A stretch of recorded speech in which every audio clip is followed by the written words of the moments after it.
Let's cross now to our SABC news correspondent, Rosie Birchard, who's in Uzbekistan for us. A very good afternoon, Rosie.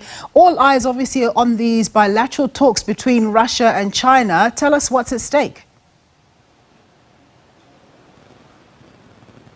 Absolutely. Now, this is one of the most ancient cities on earth. I'm here in Samarkand, and for more than 2 millennia, it's really been a place of cultural exchange where cultures cross, and of course no different today as a dozen or so world leaders descend on the city. But as you rightly said, all eyes are on this bilateral between President Putin of Russia and President Xi Jinping of China. Now, for Russia, this is really seen as a bid to try and show and project the image that despite Western sanctions imposed over Russia's invasion of Ukraine, that President Putin still has friends on the global stage. Meanwhile, for the Chinese President Xi Jinping, this is a key time for him because it comes on the eve of an important meeting of his Chinese Communist Party back home in China, at which he hopes to really cement himself as one of the most important Chinese leaders of all time. And in order to do so, it's seen by many that he's coming here to this city in Samarkand, showing his global leadership and then putting that in his pocket and taking it back home to his audience at home. And I should mention,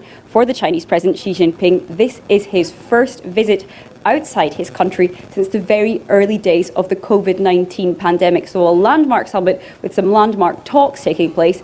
And some observers say this is really all about these two powers and the others that surround them trying to tilt the global balance of power away from the West.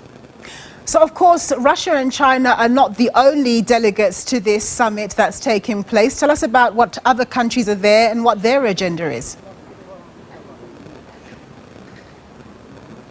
Well, you're quite right. Now, there are the leaders of India, the leader of Pakistan, we have the leader of Turkey at these talks, also the leader of Iran, and not least, of course, the Central Asian nations, Uzbekistan, Kazakhstan, Kyrgyzstan, and others.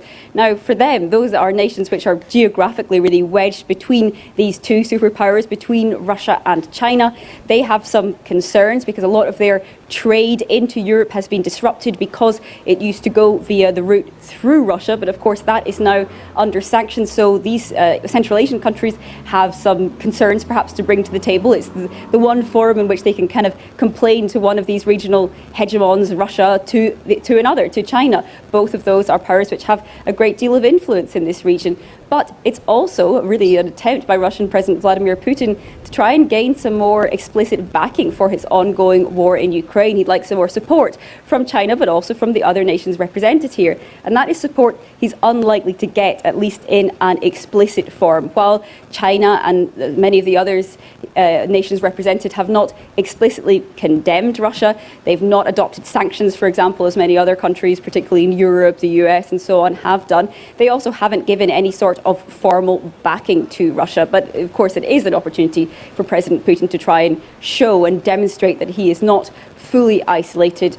Other than that, lots of talks on security cooperation, lots of talks on trying to improve regional infrastructure. Uzbekistan is to the west of India, and to the west of China. So, for example, it would like to try and improve trade links, railway lines, and so on, to freight lines, so it could export more to Europe from China. That's one of the items on their agenda, at least. And last but not least, Russia and China particularly pushing an agenda to try and decrease the dominance of the US dollar here, a currency which is used in many of these countries alongside national currencies. And Russia and China recently struck a major gas deal. They signed that deal in 50% Russian rubles, 50% Chinese yuan, as an example of what they'd like to achieve in this region.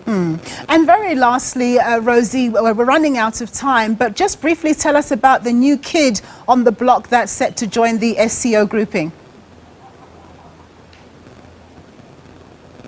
Well, Iran is set to be welcomed into the folds as a formal member of the Shanghai Co-operation Organization. Iran has been trying to join this group for more than a decade. It looks like that process will now formally start. It won't be a member straight away, but for Iran, which is another country which is, of course, under major sanctions, Western sanctions, this is an opportunity to try and escape some of that global isolation. And we should note that some of these countries represented here, particularly Russia, China and Iran, really share a certain degree of disdain for the United States and for other Western allies, and frosty relations which are growing frostier by the day. Indeed. Rosie, thank you very much for your report there. Rosie Birchard reporting for us there in Uzbekistan.